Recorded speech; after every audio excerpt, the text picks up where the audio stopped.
Let's look at how to animate some cool flame effects inside of Adobe Animate 2020. Let's do it.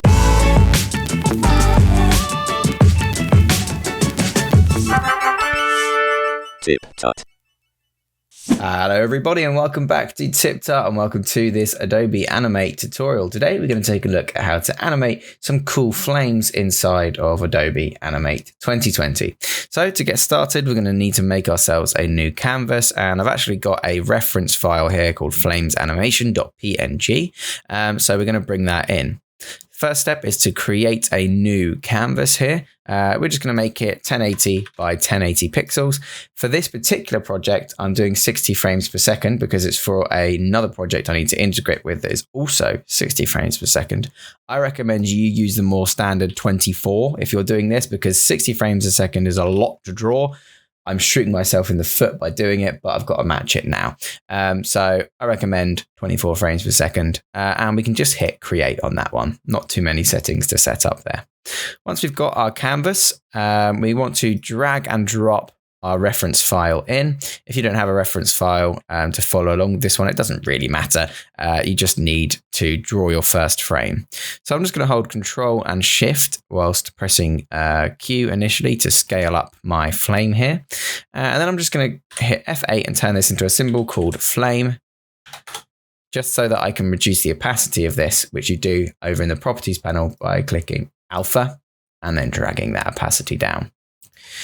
We can then lock this layer later on, but I would just like to start off by saying, if you haven't watched my intro to Adobe Animate series, which I will link for you in the description and on screen now, I recommend you go and do this because there's going to be a few things I skip over, but if you're happy to kind of just follow along, you should be able to do it without watching that anyway. So without any further ado, let's just jump right in. First thing we need to do is go up to our timeline layer here and decide how long we want our animation to be. I think 1 second is fine. So I'm just going to click over on my 1 second option here, and I'm just going to hit F5. And that's going to introduce a bunch of copied frames so that when we scrub along our timeline here, this flame remains constant on screen for a second. We're then going to add a few layers on top of that. 3 should do for now. And we'll just name those bot, mid, and top, as if we were playing League of Legends. We want a new frame for every drawing of these. However, this is where we're going to introduce the roughs. Oh, I'm thinking of that. Let's add a new layer called rough, actually. So I'm going to select all of these frames on the rough layer, and I'm just going to hit F7, which populates that with a bunch of blank keyframes. Then I'm going to select the first one of these frames. And over on my canvas, I'm going to press Shift and B to bring up this really cool new vector brush over here, this fluid brush tool, which has a lot more options than the normal brush tool inside of Adobe Animate. So we need some colors to work with. So what I'm actually going to do is grab our original layer here, select our symbol and just drag that opacity back up. Then on a new layer, which I'm going to call palette, and drag below the roughs. I'm just going to eyedropper some of these colors, and with the blob brush tool, I keep calling it the blob brush tool, with the fluid brush tool, we're just going to paint ourselves over a little palette in the corner. So I'm just hitting I and then Shift B to bring up these colors that we require. And these are just for reference really, because obviously you can change them later on, but make sure you just get the colors that you're happy with. I'm going to select my dark red then. I'm going to click my symbol again and just reduce that opacity down. And really we only need this layer here for the first frame. So what I'm going to do is just lock it. And then grabbing my blob brush tool with Shift B, I can start editing these settings over on the right hand side until I get a brush that I'm happy with. Now this is what I've determined I'm happy with. It might need to be a bit smaller for this particular project. So I'm just going to drag that down to a nice even 10, if I can do so. There we go. That's just going to make a nice solid line. Now I've dragged the stabilizer all the way up. If I remove it, you can see exactly what happens. It kind of smooths out everything that you need to make your lines a little bit smoother. There's also curve smoothing, which smooths any sort of rounded shapes here. Roundness is affecting obviously the roundness of the brush, so it makes it a little bit more calligraphy style if you drag that all the way down. Angle and is to do with your angle of your pen. If I bring that into camera there, like so, how much it respects you tilting the angle. Taper is how much you want your brush to sort of close off. So you can see here that taper all the way up makes this nice spiked ending. Taper all the way down makes a nice round edged brush, which is what I want for this one. And then yes, we do want pressure to be applied. So I'm just going to delete all of those by selecting that frame and hitting delete. Then using the Control+ tool, I'm going to zoom in and we're just going to create ourselves our first frame. And we're just mainly using this one for reference. So we want it to get close enough to the original, but not worrying too much because obviously we're not going to be using the original at all. It's just for reference.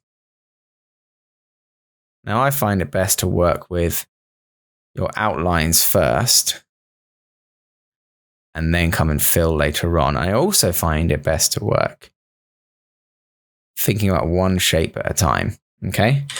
So we can fill that in with K and then Shift B to go back to our normal brush. So at the moment we've got zoom size with stage on. So what that does is I'll show you if we currently draw with Shift B a single line like so, and then we zoom out and draw a single line, it maintains that size. If we check that off and we draw a single line and then zoom in and then zoom in again, you can see that that becomes thinner and thinner and thinner depending on how far we are zoomed in or out. Now, that's just personal preference, how you'd like to work. I like to actually leave that on so I know that I've always got the same size brush regardless of where I am and what I'm doing, how far zoomed in or out I am. So I'm just going to take my rough frame here. And basically, so long as you keep this guide layer underneath your shapes visible, so if I just go to hide that, as long as you keep this layer visible and you make sure that your last frame starts to move back towards this shape, then you'll have a perfectly looping animation as well. So that's what we're going to try and do as we move forward through this shape.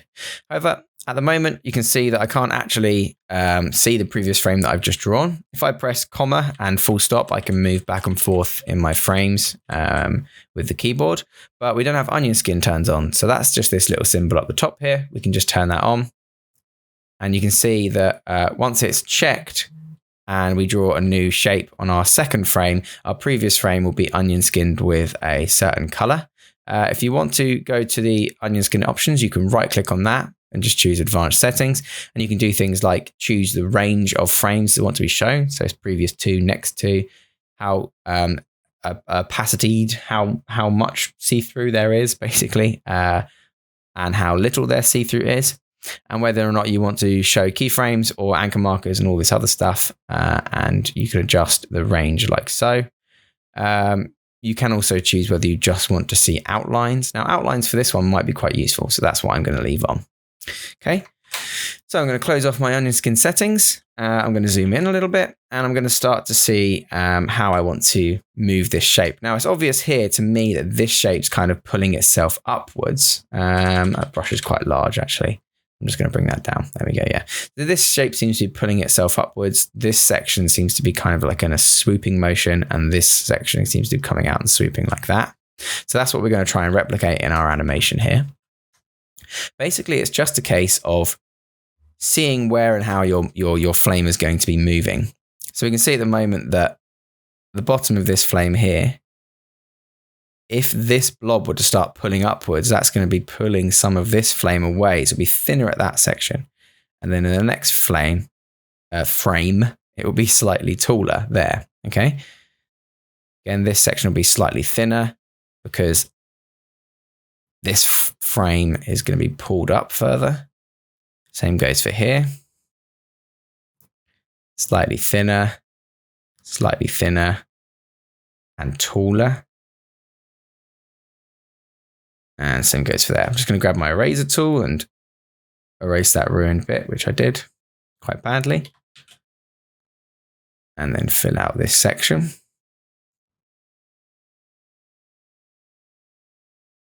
And then K will fill that in for me.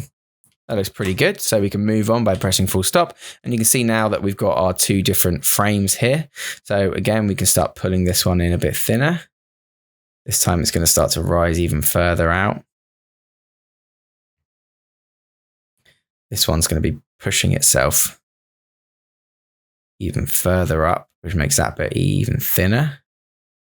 Same goes for this section here. A bit thinner again.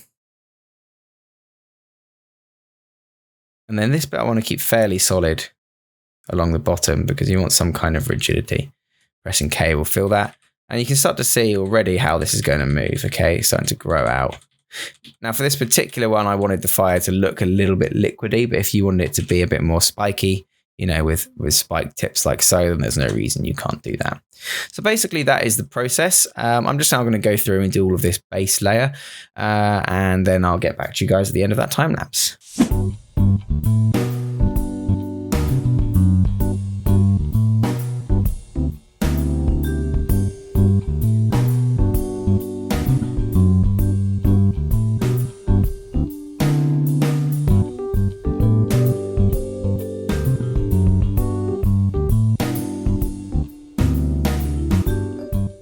So as you're going through your animation here, you might start to notice that it feels like it's coming to a conclusion much earlier naturally than you expected. Like for example, here I'm only on frame 10. I need to be frame 60 before it starts to loop around. But I've already had my shapes break away from the main block here, and it feels natural that it would start to bring this little lump back in to start to re-loop these elements. If that happens to you, not to fret. You can basically say that you're going to add more in-betweens between these to change the speed of the animation to make it slower and smoother transition between those different frames. That'll make sense in a second when I get to doing that bit, but thought I'd just let you know that if you're experiencing this as well, it's not really an issue. You can fix that later on.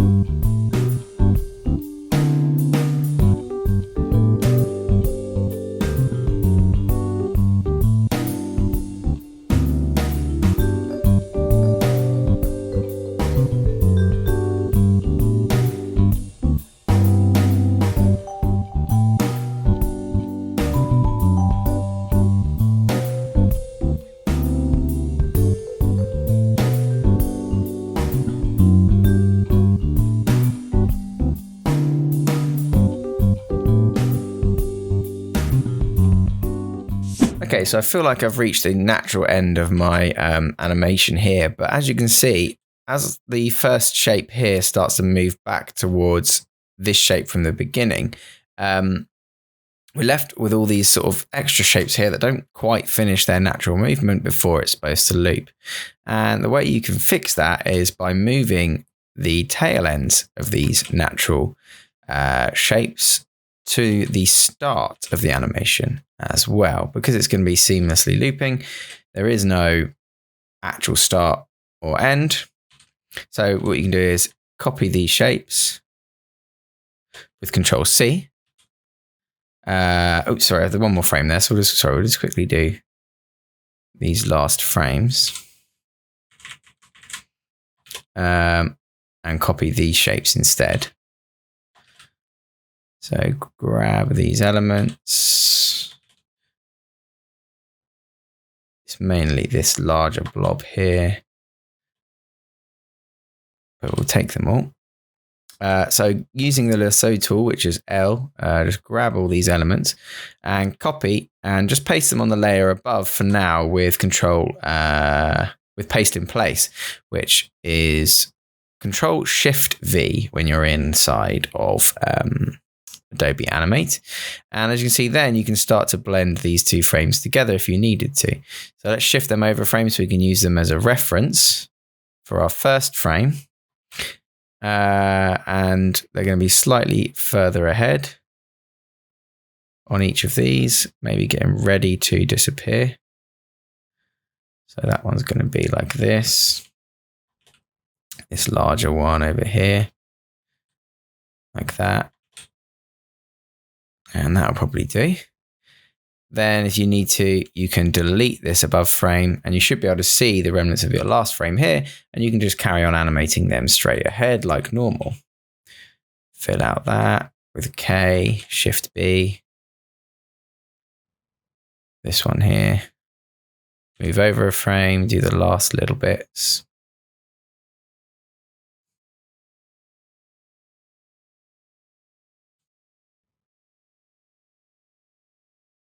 There. Now you should have that looping.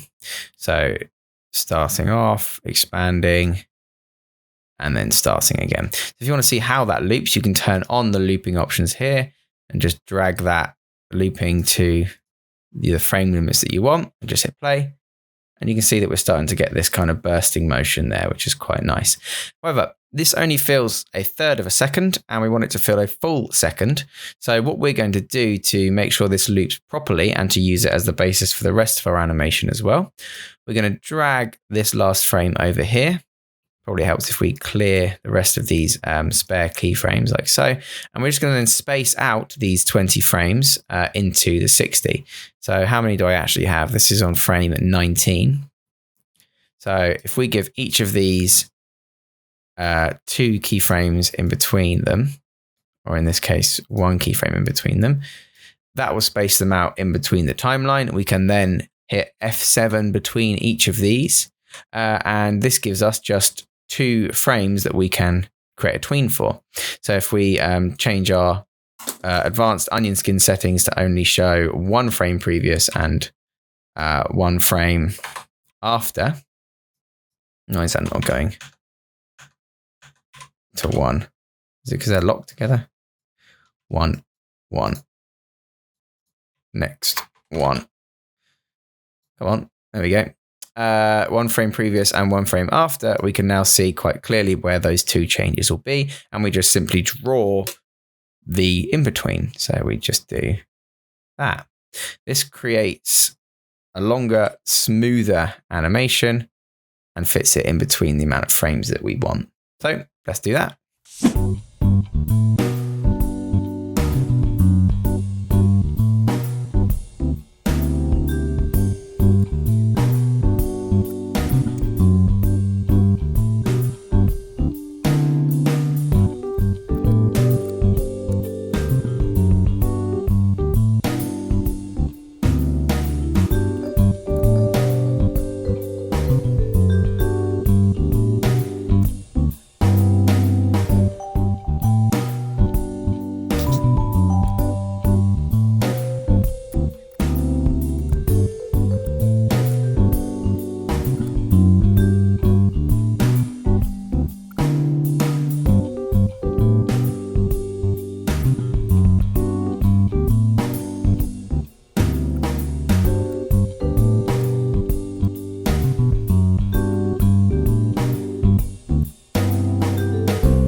Okay, and there you have our first looping section of the fire. Now, the other segments for the orange and the yellow are the exact same process. I'm not going to bother showing you that. I'm just going to jump right ahead to where it's completed now, and you can see the finished product. And there we have it, our completely finished looping fire animation. Really simple to do, frame by frame. Make sure that your first frame matches your last frame and you're good to go. So thanks very much for watching, everybody, and I'll see you all next time on another episode of TipTut.